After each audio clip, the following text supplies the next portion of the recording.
99 TV నా పేరు వెంకట్. నమస్తే నాగేశ్వర్ కార్యక్రమానికి స్వాగతం.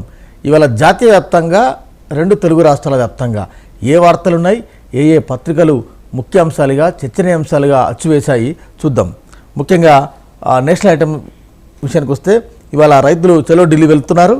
నేడే రైతుల చలో ఢిల్లీ డిమాండ్ల సాధనకు పోరుబాట పట్టిన అన్నదాతలు 2000కు పైగా ట్రాక్టర్లతో ర్యాలీ నిర్వహించేందుకు సిద్ధం. చలో ఢిల్లీకి అనుమతి నిరాకరించిన ఢిల్లీ పోలీసులు. దేశ రాజధానిలో నెల రోజుల పాటు 144 సెక్షన్ రోడ్లపై బారికేడ్లు, కొయ్యముక్కలు. రైతు సంఘాల మంత్రులతో నిన్న చర్చలు చేశారు. అవి కూడా విఫలమయ్యాయి. మెజార్టీ నేషనల్ మీడియా ఈ వార్తను అచ్చివేసింది. రైట్, తెలంగాణ అసెంబ్లీ సమావేశాలు కొనసాగుతున్నాయి. తెలంగాణ అసెంబ్లీ సమావేశాలకు వస్తే వాదోపవాదనలు వాడి చర్చ అవుతుంది. అసెంబ్లీలో తీర్మానం బీఆర్ఎస్ విజయమని అన్నారు. రాయలసీమ టెండర్ల కోసమే కేసీఆర్ అపెక్స్ కూలేదని బట్టి అన్నారు. స్వరాష్ట్రంలో అన్యాయం జరిగిందని, కడిలలో కలిసేవే ఇచ్చామని అటు మంత్రి ఉత్తమ్, అదేవిధంగా మాజీ మంత్రి హరీష్ రావు వాదోపవాదనలు చేశారు. మెజార్టీ పత్రికలన్నీ కూడా ఈ వార్తను హెడ్ చేశాయి. కృష్ణా జిల్లాలో వాటా కోత మీ వల్లే అంటే మీ వల్లే. అసెంబ్లీలో జల యుద్ధం జరిగింది. మెజార్టీ పత్రికలన్నీ కూడా ఈ వార్తనే బ్యానర్ చేశాయి. ఏ ప్రాజెక్టు అప్పగించమని నిండు సభలో రాష్ట్ర ముఖ్యమంత్రి రేవంత్ రెడ్డి హామీ ఇచ్చారు. ఆ వార్త చూడొచ్చు.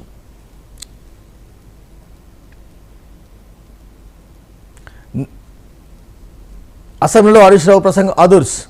కృష్ణా ప్రాజెక్టు బోర్డుకు అప్పగించే అంశంపై అసెంబ్లీలో తన అద్భుత ప్రసంగంతో శాసనసభలో మంత్రి హరీష్ రావు ఒంటి చేత్తో సీఎం రేవంత్ రెడ్డి మంత్రులందరినీ ఎదుర్కొన్న వార్త చూడొచ్చు. అసెంబ్లీలో హరీష్ అష్టావధానం, ఆ వార్తను అన్ని పత్రికలు కూడా మెజార్టీగా హైలైట్ చేశాయి. నల్లగొండ సభ దెబ్బకే కేఆర్ఎంబి తీర్మానం. హరీష్ కామెంట్ని కొన్ని పత్రికలు హైలైట్ చేశాయి. బట్టికి గట్టి సమాధానం ఇచ్చారని, ఉత్తమ్కు కడియం కౌంటర్ ఇచ్చారని, కేసీఆర్ ఒక్కడిగా బయలుదేరి పోరాడినని హరీష్ చేసిన కామెంట్ని కొన్ని పత్రికలు హైలైట్ చేశాయి. రైట్, కోమటిరెడ్డి వ్యాఖ్య కామెంట్ చాలా ఆసక్తికరంగా మారింది. పార్టీని చీల్చి పాపాలు కడుక్కో, 26 మందిని తెస్తే దేవాదాయ శాఖ ఇస్తాం. హరీష్కు కోమటిరెడ్డి రాజగోపాల్ రెడ్డి బంపర్ ఆఫర్. మామ బామ్మార్దిని నమ్ముకోకంటూ హితవు. పార్టీ సమావేశాలకు వెళ్తారు, అసెంబ్లీ సమావేశాలకు రమ్మంటే కాలు నొప్పి అంటారు. బీఆర్ఎస్ అధినేతపై కోమటిరెడ్డి చురకలు అని ఒక పత్రిక హైలైట్ చేసింది.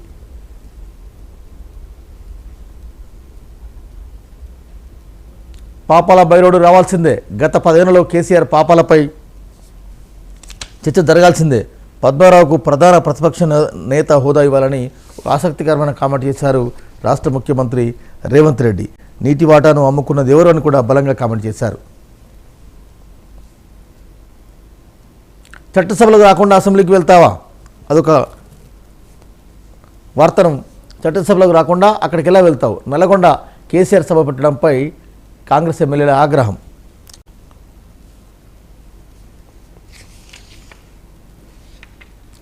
సీఎంతో నిన్న ఏపీ పిసిసి చీఫ్ షర్మిల భేటీ అయ్యారు. ఆ వార్త, ఆ ఫోటో చూడొచ్చు.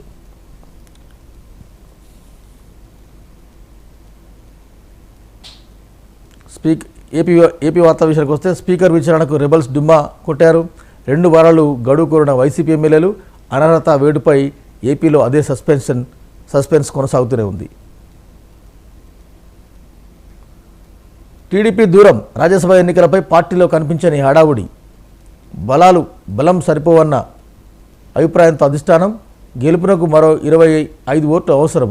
అధినేత నిర్ణయం కోసం ఎదురుచూపు. ఉభయ గోదావరి జిల్లాల పర్యటనకు జనసేన సమాయత్తం. పార్టీ నేతలతో పవన్ అంతర్గత భేటీలు కొనసాగుతున్నాయి.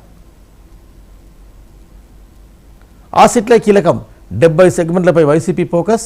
కొత్త ముఖాలు, ప్రత్యామ్నాయ ఇన్ఛార్జీల సీట్లలో సొంత సర్వేలు. అవసరమైతే ఆఖరి క్షణంలోనైనా మార్పుకు సిద్ధం.